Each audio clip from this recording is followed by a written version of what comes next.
All right, we're going to get into the incredible story of one man's journey from planning a horrific act of violence to becoming a voice for peace. And his story, well, it doesn't really start at the beginning. It starts with a knock at the door. Just imagine that for a second. You're at home, two guys in suits show up, and they drop those five little words. I mean, for most people, that's a moment of pure panic, right? But for Richard Mckinney, a U.S. Marine veteran, his reaction was, well, it was something else entirely. That's what he said. No denial, no shock, just a question. A question that tells you everything you need to know. He was expecting them. He knew exactly what he'd been planning, and he was ready. He told them everything, right then and there.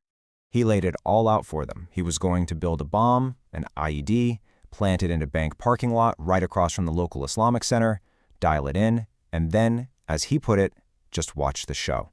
So the real question is, how on earth does a decorated U.S. Marine get to a point like that? To really get the hate, you have to go back. You have to understand the soldier. You see, Mckinney didn't join the Marines out of some deep patriotic calling. Nope, he saw a movie. He wanted to be Rambo. He wanted action. And you know what? He got it. He got all the action he could handle. His career dropped him right into some of the most intense conflicts of the time. We're talking Desert Shield and Desert Storm, combat in South America, the Philippines, the streets of Somalia. Let's just say the reality was a very, very long way from Hollywood. And that action took a heavy, heavy toll. He physically marked his body with a teardrop tattoo for every single confirmed kill. He stopped counting at 26. Each one of those marks was a memory, a life taken, and a weight that he carried with him every single day. And this right here, this quote gets to the absolute heart of it. That mindset that keeps you alive in a war zone, the ability to own it and let it go, it became a curse back home. That switch you're supposed to have, the one that lets you turn off the combat brain, for him, it was just broken. So when he came back to civilian life, the war wasn't over. It moved inside. All that trauma, the broken switch, it all curdled into this one powerful, all-consuming emotion that just took over his entire life. Pure, unfiltered hate. And this internal war was fueled by a shocking amount of alcohol. It cut him off from everyone, pushed his family away, and it was like pouring gasoline on the fire of his rage. Think about that. That's what he said about his reaction to just seeing two women in burqas at a shoe store. His hate wasn't some political idea. It was physical, it was instant, and it was terrifyingly real. It was an anger that was just feeding on itself, getting bigger every single day. And so he channeled all of that rage into this bomb plot. He planned for over 200 people to be killed or injured, and in his twisted logic, he saw this as some kind of final patriotic act. He knew it would lead to his own death by lethal injection, and he was okay with that. He didn't care. In fact, he later said his hate was the only thing keeping him alive. But just when he was at his absolute breaking point, something intervened. And it wasn't the FBI, it wasn't a therapist, it was his own daughter who was in the second grade.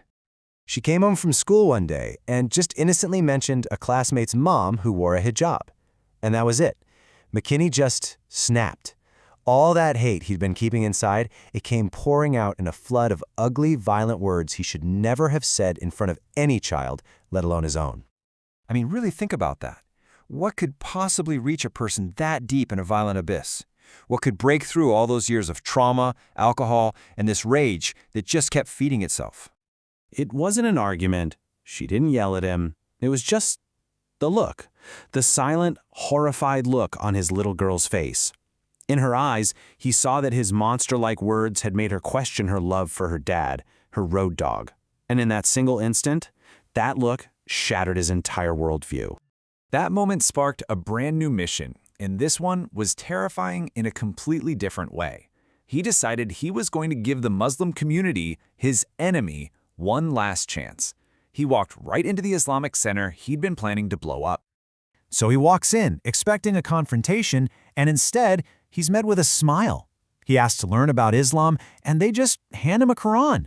He goes back again and again, armed with questions, trying to find the hate he was so sure was in there. But every single time, they just calmly answered him.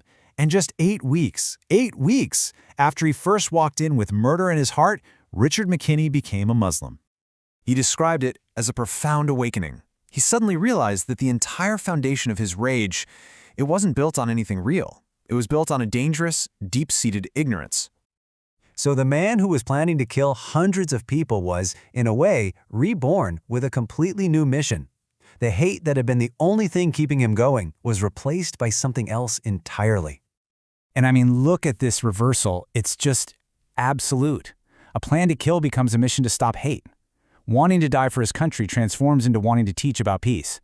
And accepting death by lethal injection is replaced by a drive to help other people find forgiveness. It's a total 180. And this was his ultimate takeaway. This was the universal truth he stumbled upon. He found that the core message of the religion he was conditioned to hate was the same message he'd known his whole life. It was all about peace and love. Richard Mckinney's story is, without a doubt, an extreme one, but it really forces you to ask a pretty powerful question.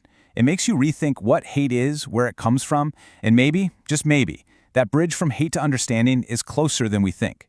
It's an incredible testament to the capacity for change that lies inside every human heart.